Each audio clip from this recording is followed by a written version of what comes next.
All right, let's dive right in. We are going to tackle the beautiful and, believe it or not, logical world of Chinese characters. We're going to break down the building blocks for 30 of the most common characters, and you'll see just how much sense they really make. So, if you're new to Chinese, looking at a page of text can be, well, kind of intimidating, right? It just looks like this secret, unbreakable code. That's a totally normal feeling, but I promise you there is a system, a logic to it all that's actually pretty cool and a lot of the times surprisingly simple.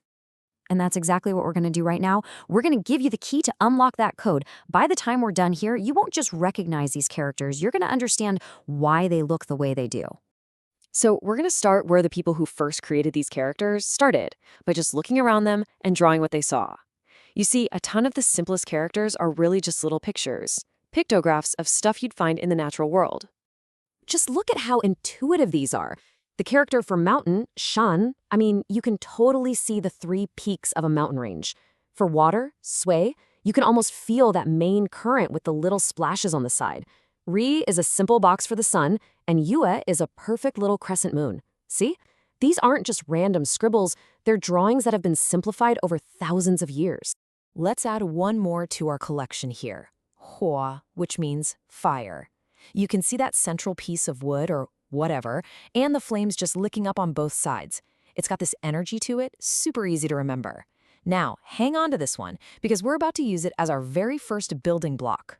Okay, so what do you think happens if you take the character for fire and you put it right next to the character for mountain? What do you get? A fire on a mountain? A mountain that's on fire? The logic here is just so direct and cool. You get a volcano. The word is huashan, a fire mountain. And this is the magic trick of Chinese characters right here. Simple little ideas combined to make bigger, more complex ones. Fire plus mountain equals volcano. It just makes sense.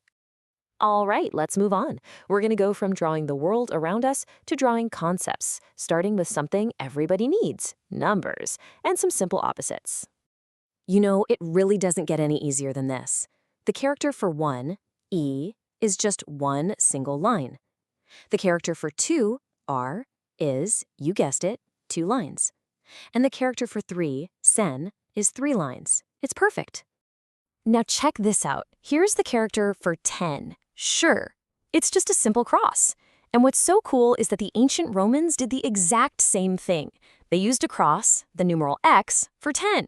It just goes to show how different people, thousands of miles apart, can come up with the same visual ideas. Now what about opposites? The characters for up, sheng, and down, sha, are basically defined by that horizontal line in the middle. For up, the little vertical stroke points above the line. For down, it points below it. They're almost mirror images of each other, which makes them super easy to learn together as a pair. And here's another pair. On the left, you've got da for big. It kind of looks like a person standing there with their arms stretched out wide, making themselves as big as possible. It just feels big. And on the right is sha for small. It looks more, contained, kind of hunched over. The way the character looks actually matches how it feels. So we've seen that characters can be little pictures, and they can snap together to make new words. But there's another really cool layer here. A lot of the time, one character will actually become a smaller piece inside a more complex character, and it gives you a hint about the meaning. We call that piece a radical. A perfect example of a radical is this little box here, called chi. It means mouth, and it looks like a little open mouth, right? Now here's the secret. Whenever you see this little square shape as part of a bigger, more complicated character, it's a huge clue that that character has something to do with speaking or eating or making a sound. So for example, the common everyday word for mouth is zui. And look, right there on the left side, there's our little mouth radical, ko, telling you exactly what this word is all about. Once you start spotting these radicals, the whole system just starts to click into place. Okay, let's try this building block idea one more time. We're going to take 2 simple pictures and mash them together to create a brand new character for an action. So here are our pieces. First, we've got ren, which means person. It looks like a little stick figure taking a walk. And second, we have tu, which means dirt or ground. You can see the line for the ground and maybe a little plant sprouting up. So we have person and we have ground. So what do you think is happening when a character shows 2 people who are on the ground? What are they up to? They're sitting. The character 坐 means to sit, and it's literally a picture of two people on top of the ground.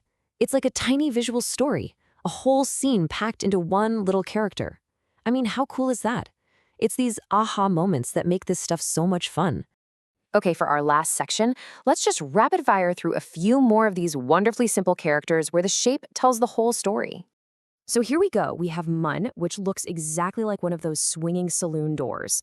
Then you've got Li, which means strength or power. It totally looks like a flexed bicep, which is why it's such a popular tattoo. Next up is Zheng, which means middle. It's just a line right through the center of a box. This is the Zheng in Zhongguo, the Chinese word for China, which means middle kingdom. And finally, Ru, to enter, which looks a bit like a person walking through a doorway. And just like that, you did it. You didn't just memorize 30 random shapes, you learned the logic behind them, the pictures and ideas that they came from. You've now seen how pictures turn into ideas, how those ideas combine, and how this whole, seemingly impossible code is built from really simple human things. So you see, it's not just what you learned, but how you learned it. You now have the key. You can see that every single one of these characters has a story behind it. So the only question left is, now that you have the first set of building blocks, what are you going to build next?